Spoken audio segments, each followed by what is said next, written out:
Iniciar.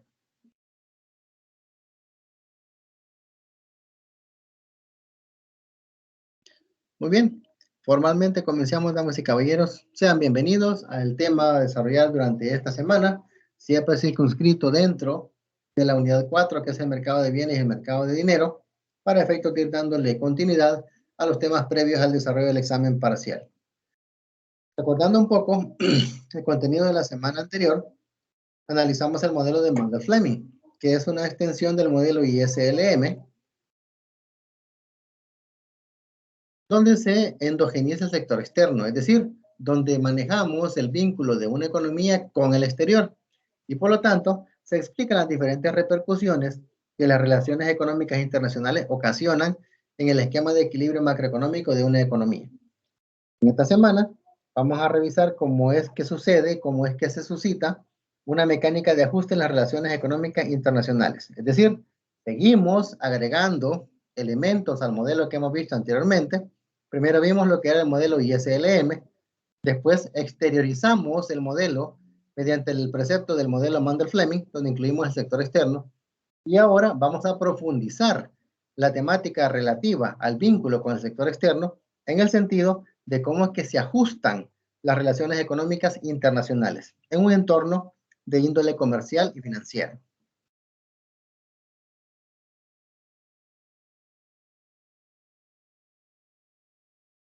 Los contenidos a desarrollar tienen que ver con el apartado estrictamente de los ajustes con tipos de cambio fijo. En la siguiente semana vamos a ver los ajustes de cambio flexible, ¿verdad? Y la competitividad. Ahora nos vamos a enmarcar exclusivamente en los ajustes que suceden cuando en una economía existe un tipo de cambio fijo. Vamos a ver de qué manera suceden los ajustes automáticos y de qué otra manera hay ajustes a través del uso de políticas económicas.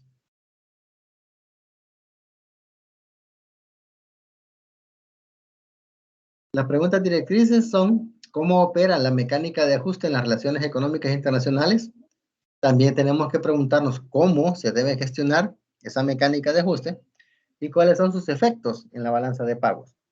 Esos tres elementos definen la connotación de los temas a discutir en la presente jornada.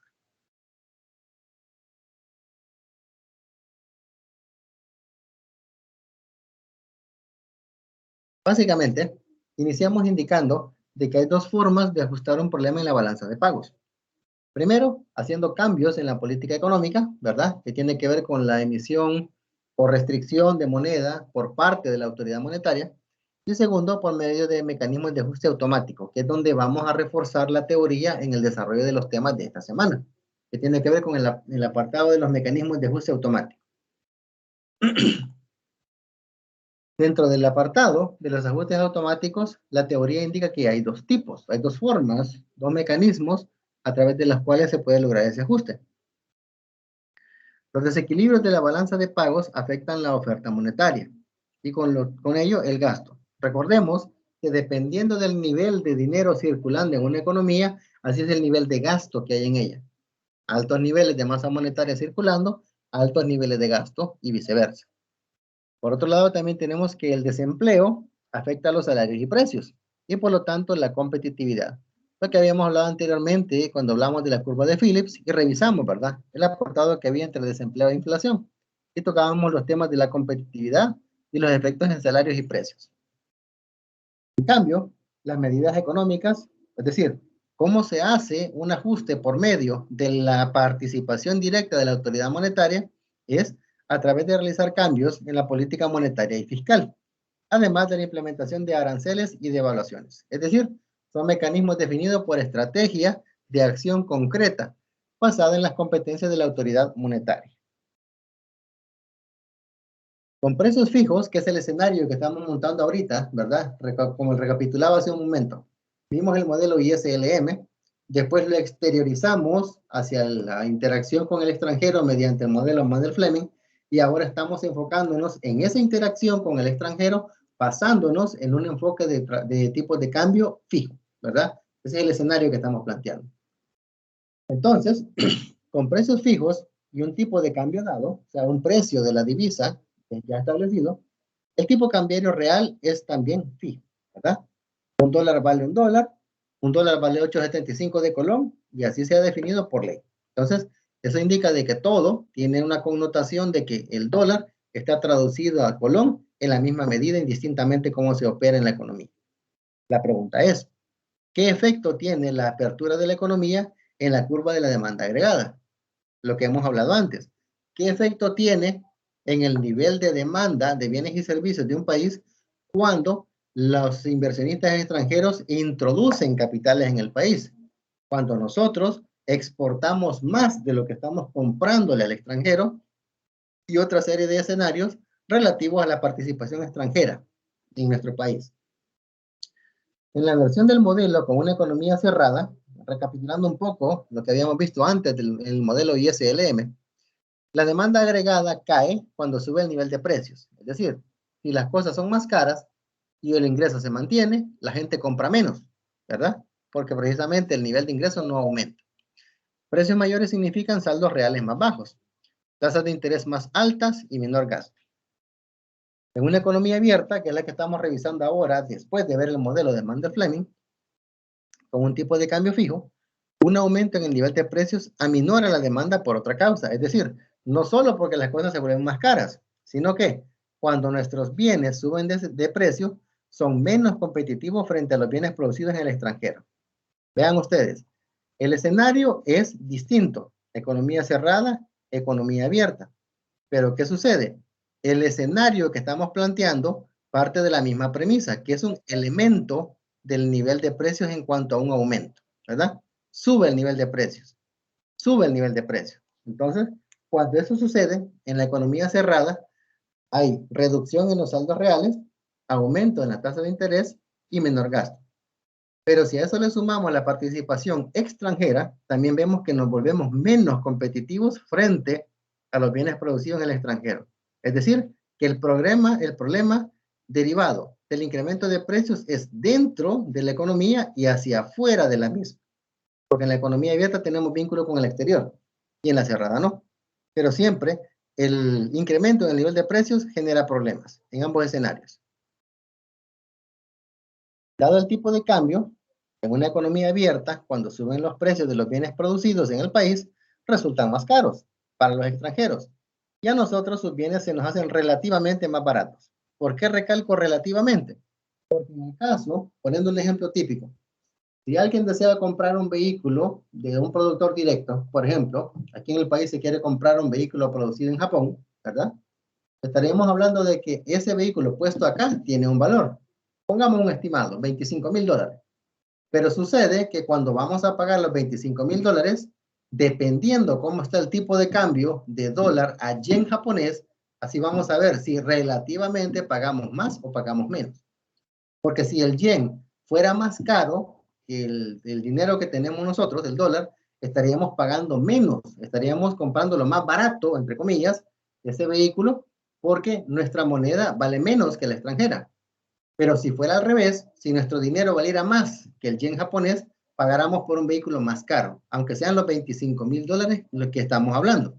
Entonces, ahí es donde ven ustedes la importancia de tomar en cuenta el valor de la divisa al momento de hacer este tipo de transacciones. Y ahora lo estamos circunscribiendo a un escenario de tipo de cambio fijo. Entonces, un aumento de nuestro nivel de precios aleja la demanda de nuestros bienes, aumenta las importaciones y se reducen las exportaciones. A continuación, vemos el esquema de equilibrio de la balanza comercial, donde las exportaciones netas es igual a cero, que tenemos acá. Exportaciones netas igual a cero. Un aumento de nuestro ingreso, que sería el movimiento hacia acá, que en vez de estar en este punto, corre hacia acá, acrecienta las importaciones y empeora la balanza comercial. Es decir, que hay un desajuste entre donde debería estar y donde está ahora. Para restituir el equilibrio de la balanza comercial, los precios nacionales tienen que ser menores. Es decir, tenemos que volver más baratos nuestros productos y servicios para que sean competitivos con el extranjero. Y esto haría el país más competitivo, elevaría exportaciones y reduciría las importaciones. Y es lo contrario de lo que está aquí, ¿verdad? Esto es el problema del inconveniente que se está dando, el desajuste. Y esta sería la forma en la que se está ajustando esa relación internacional. El esquema trazado para un nivel dado de precios foráneos, es decir, de precios extranjeros. En el punto E, que es este, el país tiene un déficit comercial, porque las exportaciones no están en sintonía con el nivel de ingreso. Pueden ver ustedes que la demanda y oferta agregada están lejos del nivel de ingreso. Entonces hay un desajuste, ¿verdad? Aunque hay un equilibrio en el mercado, pero no es consecuente con el nivel de ingresos de la economía. Nuestros precios son demasiado caros o nuestro ingreso es demasiado alto para que las exportaciones equilibren las importaciones. Es decir, lograr este punto, ¿verdad? Donde el ingreso coincida con las exportaciones netas. Para alcanzar el equilibrio de la balanza comercial, tendríamos que hacernos más competitivos, exportando más e importando menos. De otra manera, podríamos reducir nuestro nivel de ingresos para minorar el gasto en importación, es decir, comprar menos afuera, pero no porque no estemos deseando comprar, sino porque haya menos ingreso. Es decir, la variable a considerar sería esta. Reducimos ingresos, reducimos las importaciones. Entonces, se hace la pregunta? ¿Qué debe hacer un país con un déficit de la cuenta corriente, como es, que es en este caso? Porque la cuenta corriente está en función de las exportaciones netas. Y aquí ven que la oferta y demanda está lejos de ese punto. Entonces, cuando el sistema de cambio es fijo, el Banco Central puede usar sus reservas para financiar desequilibrios de pagos temporales. Es decir, la autoridad monetaria se le ha conferido la potestad de poder intervenir en ese sentido. Porque recordemos que el tipo de cambio fijo viene dado o por ley o por disposición de la autoridad monetaria, que no necesariamente puede ser una ley, sino una política. Pero la clave es de que siempre hay participación de la misma. Entonces, la opción para un país que experimenta dificultades con su balanza de pagos es pedir prestadas divisas en el extranjero. En español, endeudarse. Esa es la opción que queda a un país que tiene dificultades con la balanza de pagos. Un déficit en la cuenta corriente no puede financiarse con préstamos tomados en el exterior sin plantearse una pregunta: ¿cómo pagar? Lo que ya hemos tocado como algunos ejemplos anteriormente en el desarrollo de la asignatura, lo que ha pasado con nuestro país. El diferencial de interés otorgado a las letras del Tesoro y bonos gubernamentales que se emitieron allá por el 2009-2010 oscilaba entre el 4,5 y el 5%. Los bonos que se emitieron recién se instaló la nueva Asamblea Legislativa para efectos de recomprar deuda de corto plazo que iba a vencer y pasarla a deuda de largo plazo. El mercado exigió que el rendimiento que esos bonos estatales tendrían que rendir era de casi el 9%. Es decir, que en cerca de 11 años se ha duplicado el costo para que el gobierno se financie mediante préstamo. ¿Por qué? Porque como hoy por hoy estamos llegando a un nivel de endeudamiento cercano al 90% del PIB, estamos como un país con un elevado nivel de riesgo, ¿verdad? Y todo país o entidad que quiera hacer negocio con El Salvador a exigir rendimientos altísimos, por lo mismo, por el riesgo que está asumiendo, ¿verdad? Entonces, ahí es donde consideran el detalle de la pregunta: ¿cómo lo vamos a pagar? Porque estar reconvirtiendo deuda próxima a vencer para volver la deuda a largo plazo es un paliativo de medida inmediata. Es decir, resuelve en el momento el problema, pero traslada la bomba de tiempo más adelante. Y así va, creando el famoso efecto de bola de nieve. Entonces, se consiguen préstamos si los prestamistas en el extranjero están convencidos de que el país puede pagar. Es decir, si hay alguna esperanza en términos de los indicadores, ¿verdad?, que evalúan de que efectivamente puede honrar ese compromiso. ¿Por qué? Porque la causa del déficit de la cuenta corriente es temporal, o porque piensan que los préstamos van a destinarse a reforzar la capacidad exportadora del país. Es decir, a cualquier otra cosa menos pagar otras deudas. Entonces, ahí es donde radica la principal diferencia entre países que tienen déficit en la balanza comercial sostenidos durante cierto tiempo y lo logran solventar, y lo que nos ha pasado a nosotros.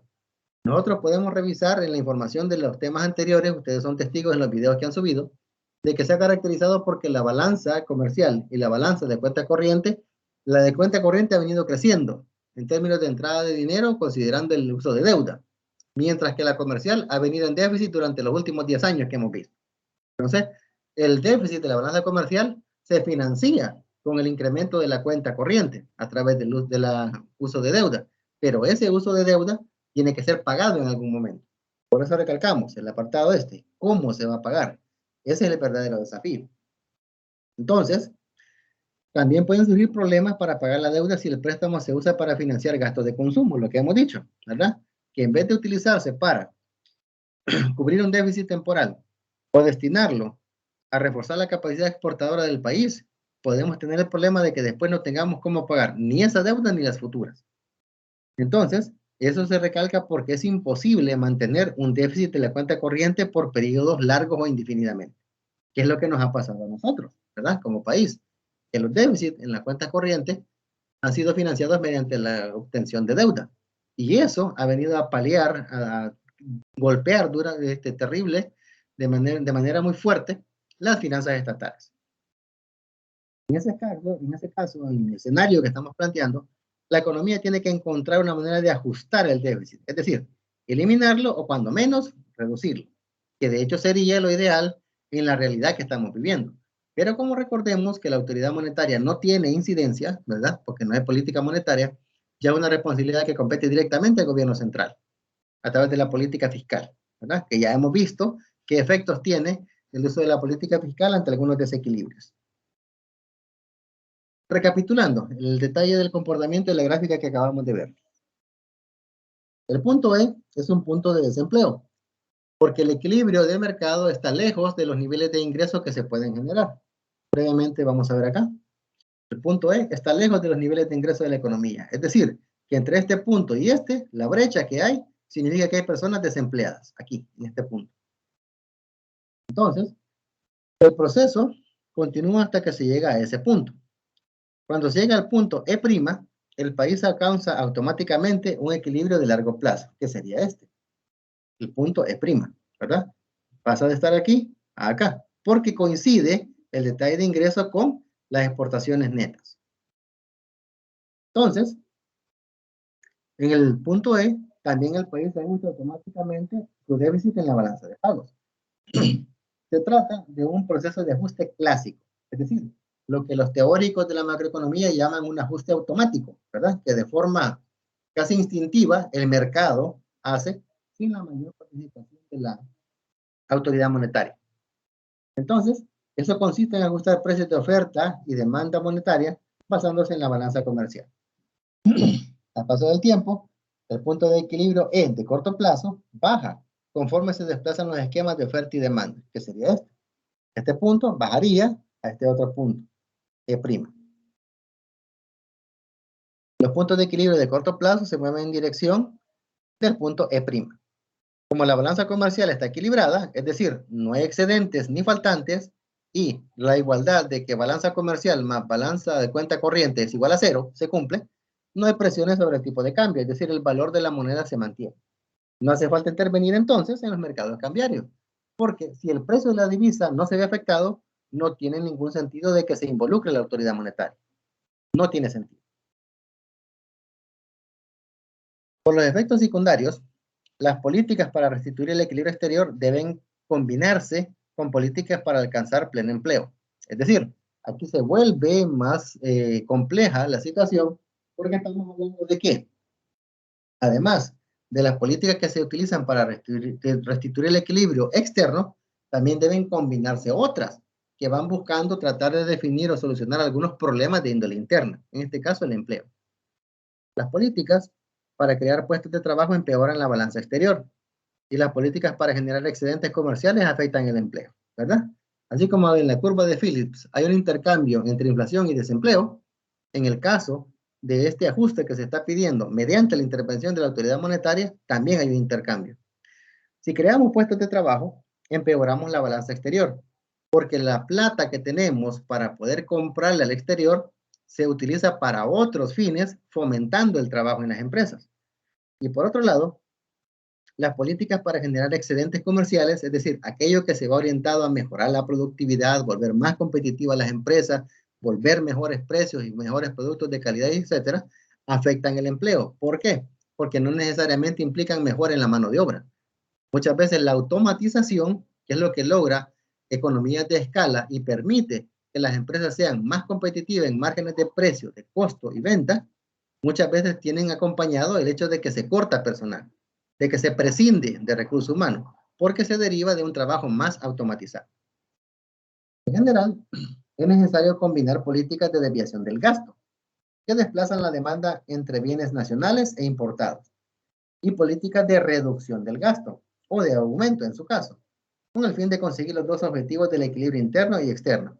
Lo que hemos dicho hace 2 sesiones, ¿verdad? Que el verdadero desafío consistía en encontrar el equilibrio interno y externo de manera simultánea.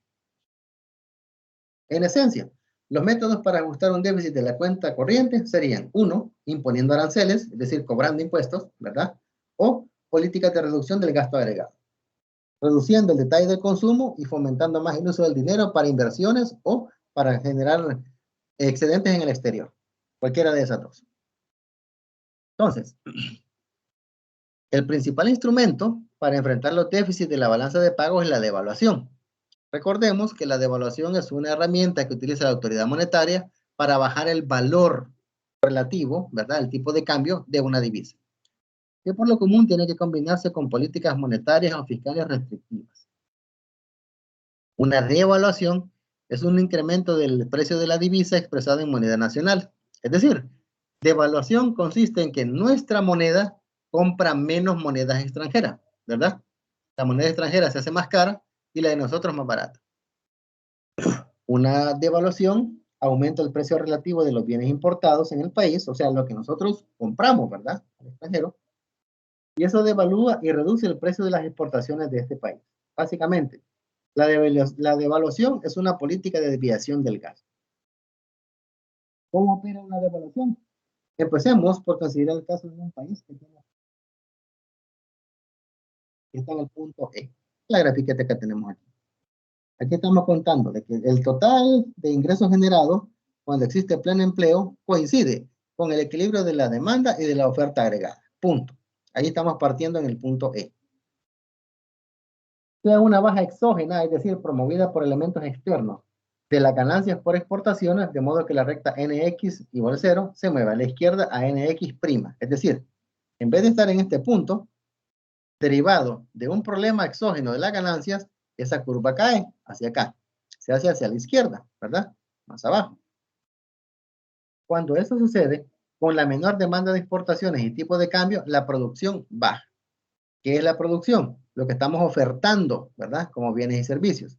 Cuando caen las exportaciones netas, la producción también tiende a caer. El esquema de A se desplaza a la izquierda a DA', como resultado en la caída de las exportaciones. DA, que está en negro, cae hasta DA', que es la que está en gris. Lo que hemos dicho, cae, ¿verdad?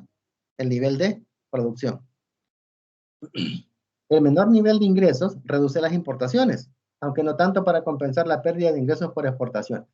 Por lo tanto, los efectos netos son desempleo y déficit comercial, que es el punto que está aquí.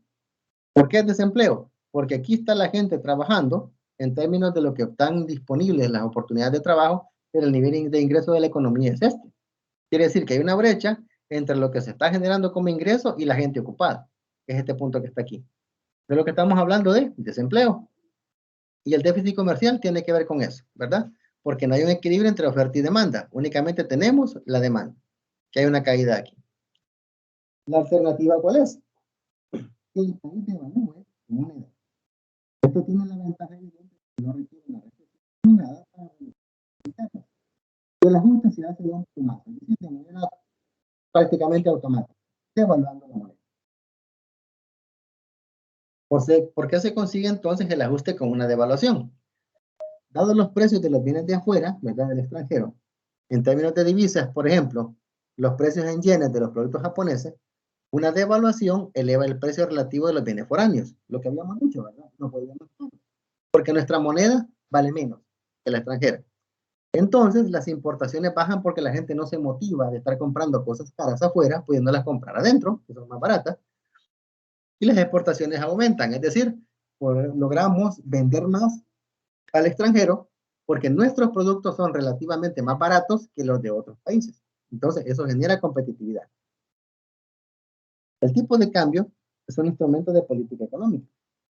El Banco Central puede modificar el tipo de cambio para los fines de una política y devaluarlo cuando parezca que la cuenta corriente se mete en un déficit prolongado.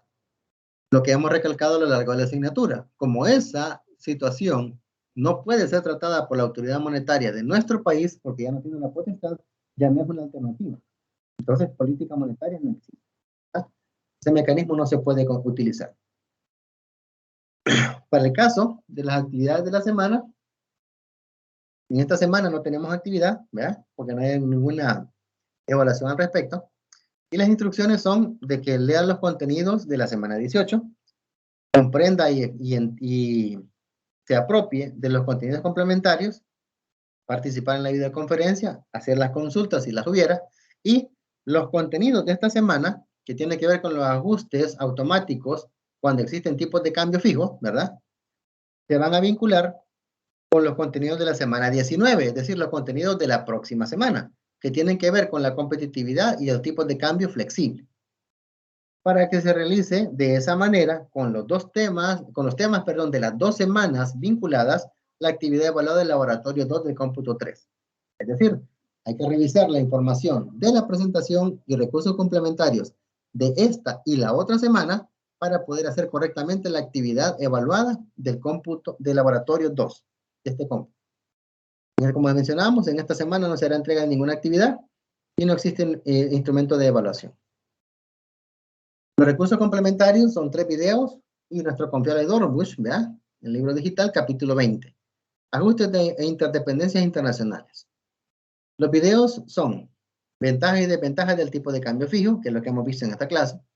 Ventajas y desventajas del tipo de cambio flexible, que es lo que vamos a ver en la próxima semana. Y la trinidad imposible. Si hubieran preguntas o inquietudes, queda el espacio para que las puedan hacer, damas y caballeros. Cedo el espacio.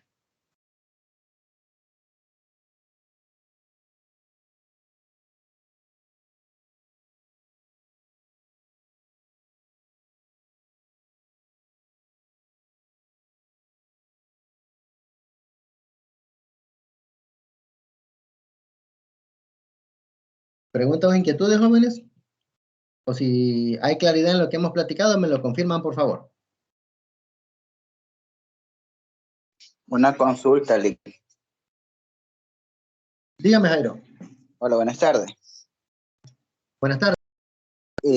Una consulta. Para esta semana tampoco hay actividad.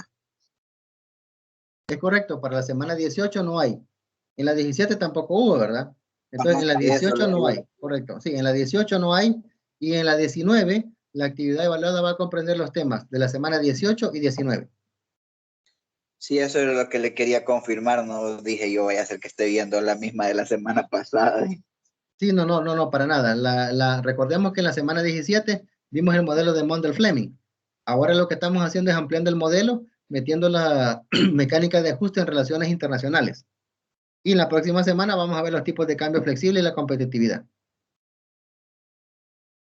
¿Y sería examen o algún trabajo? En su momento les voy a informar, Jairo. Por el momento no les puedo adelantar. Ah, ok. Gracias. Para servirle, muy bien. ¿Alguna otra inquietud, compañeros?